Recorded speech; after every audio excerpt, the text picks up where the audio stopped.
At the close of last week's message, we were reminded that one day we would be called upon to choose between the two kingdoms before us.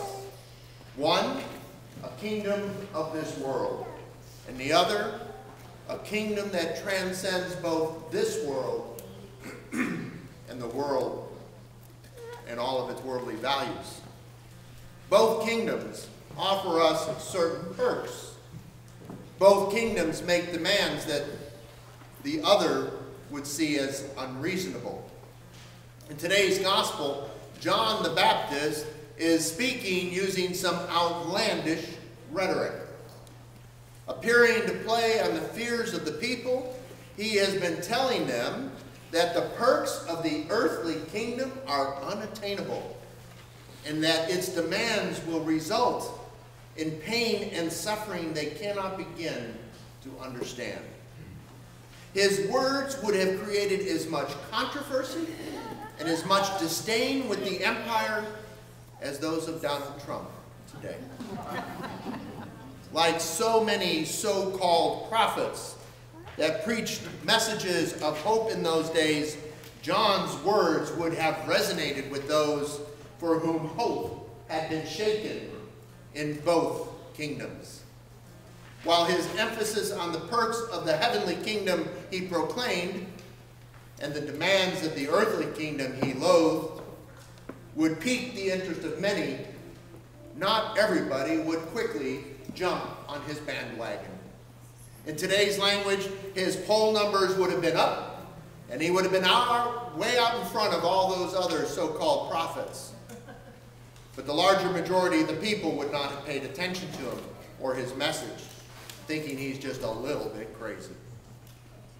However, those in power misjudged his message. Seeing him as just another disgruntled peasant, they refused to believe such a man could pose a threat to the status quo. That is, until his message became directed at them.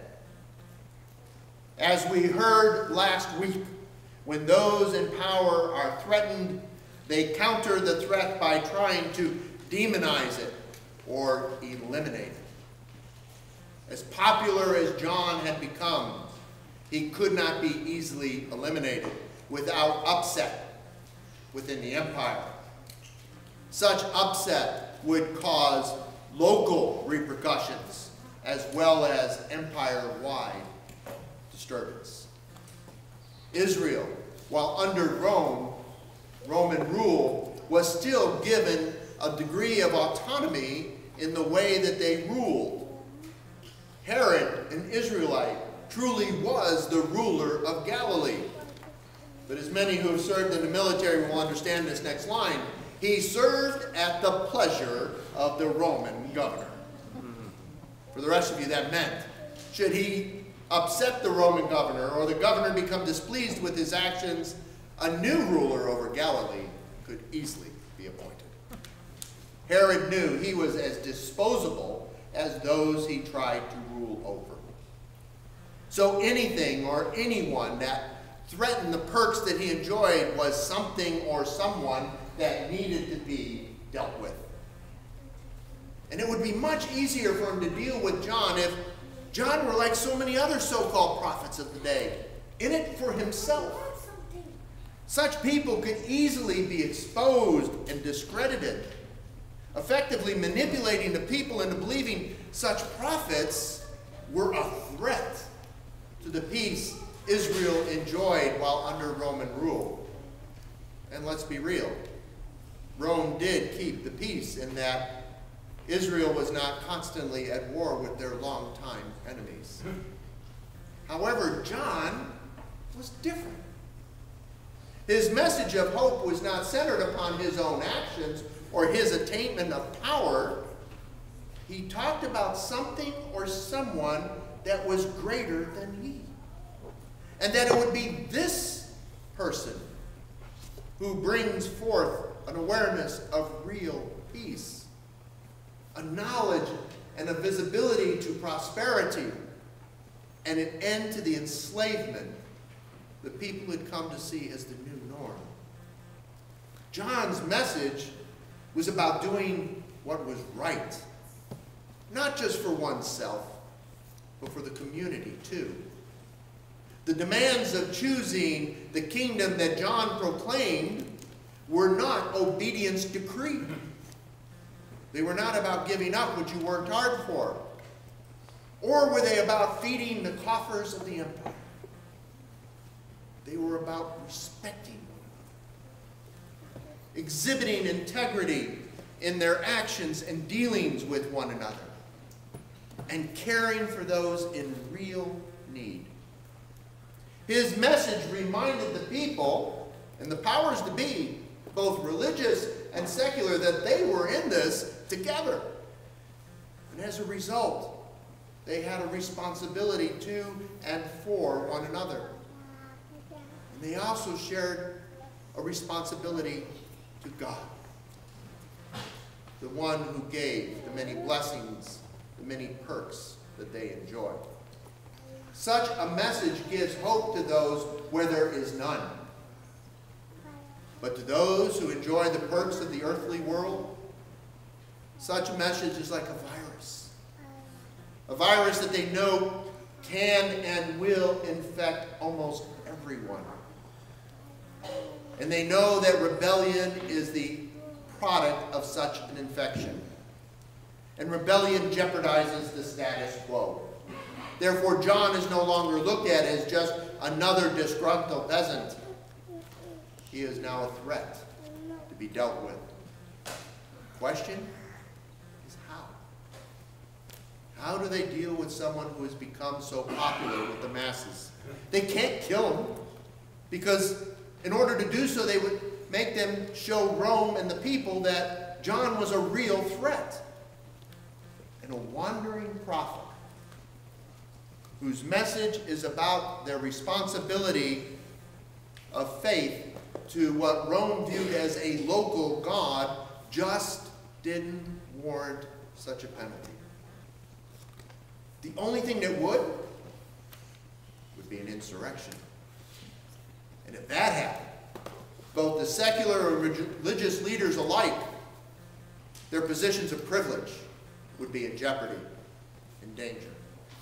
All they could do was wait and try their best to discredit John and his message. Driven out of the city center, John continues to share his message of hope in the countryside surrounding Jerusalem. Until one day while he's baptizing the repentant in the River Jordan, his cousin wades into the water and says, "John, baptize me."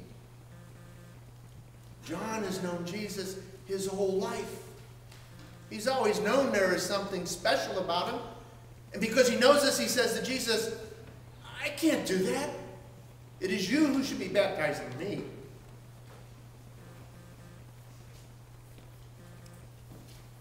And he says it has to happen in this way. Jesus tells John, "Sorry. No. You must baptize me." Not because Jesus must show some form of repentance. But in those days, had Jesus just gone out and begun proclaiming the message of John, he would have been just looked at as another copycat. But in baptism, he is seen as empowered by John to take that message and spread it even farther.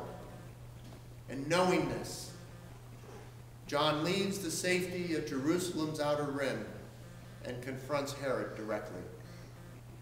And we know what happens. John is arrested and ultimately eliminated.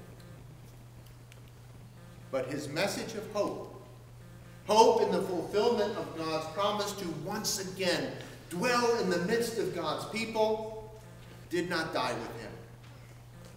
It would be carried forward by another. Likewise, the message of hope that Jesus shared did not die with him either. It was carried forward by another. First the apostles, then their disciples. And now, us. We are called to share the hope we have and know in our lives, so that others may know and have that hope in their lives too. Not just so that they can have something to look forward to, but because hope enables something else to happen. Hope awakens faith. Faith that helps us look beyond ourselves to see not only the possibilities before us, but the grace and mercy that await us. Amen.